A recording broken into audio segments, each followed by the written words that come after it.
आज से हम एक नई सीरीज की शुरुआत कर रहे हैं जिसमें हम क्रिकेट के उन पहलुओं पर बात करेंगे जिनको मीडिया अटेंशन तो काफ़ी मिली, पर उन इवेंट्स की बिहाइंड द सीन स्टोरीज शायद ही कुछ लोगों को पता है।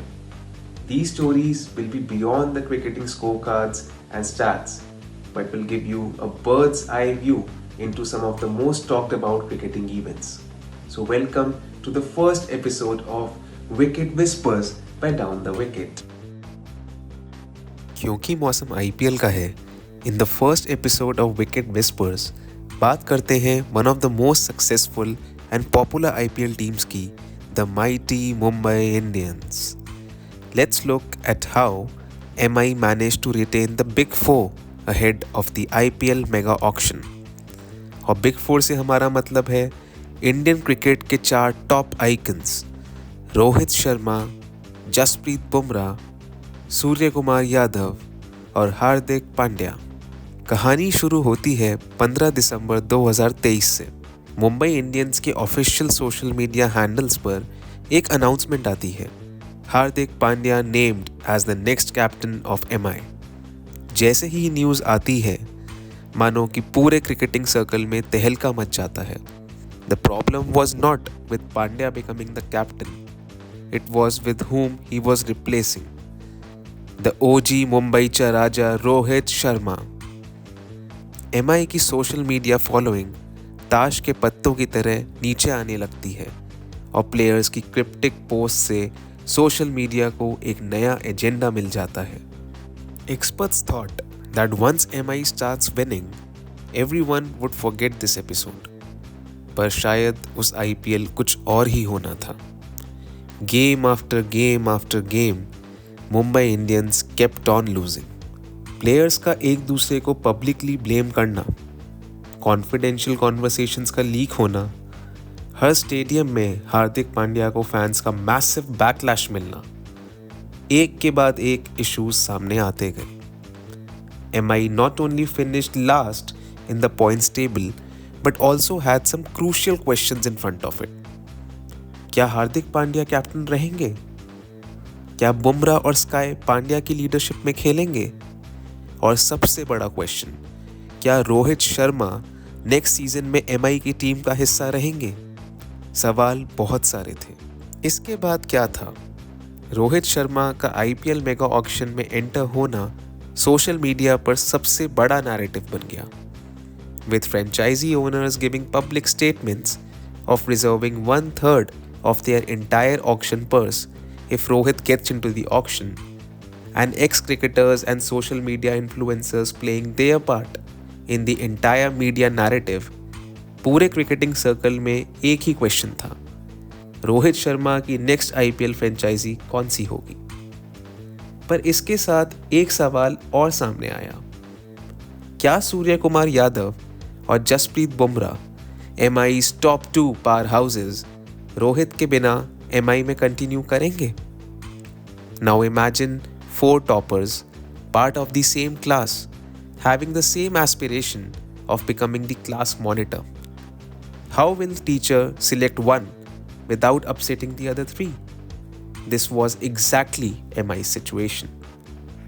और जैसे ही IPL रिटेंशन रूल सामने आए, जिसमें प्लेयर्स को नेगोशिएट करने का काफ़ी स्कोप दिया गया with the new retention slabs coming in, अटकलें तेज हो गई कि MI कैसे अपनी वन फैमिली को एक साथ रखेगी.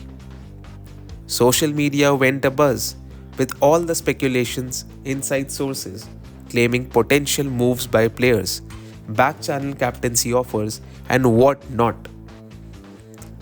पर जब 31 अक्टूबर के दिन रिटेंशंस लिस्ट अनाउंस हुई, सबके दिमाग में एक ही सवाल था, MI ने कैसे अपने बिग 4 को रिटेन किया?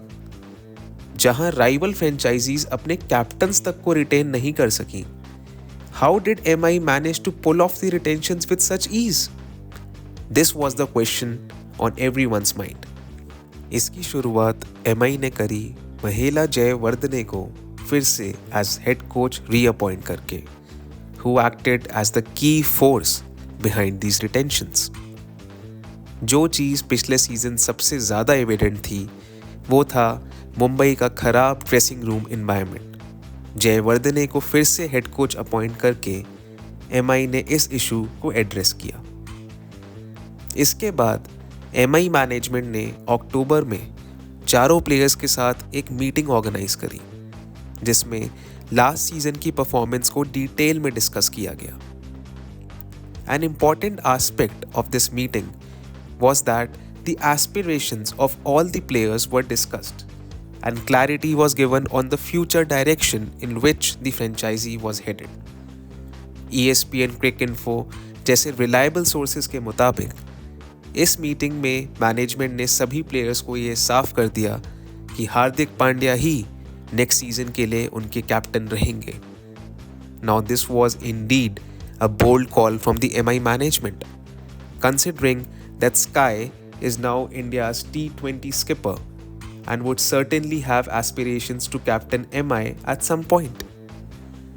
तो फिर सवाल उठना लाजमी है कि दूसरी फ्रेंचाइजीज के कैप्टनसी ऑफर्स के बावजूद सूर्य कुमार यादव ने क्यों हार्दिक पांड्या के अंडर खेलने का फैसला किया?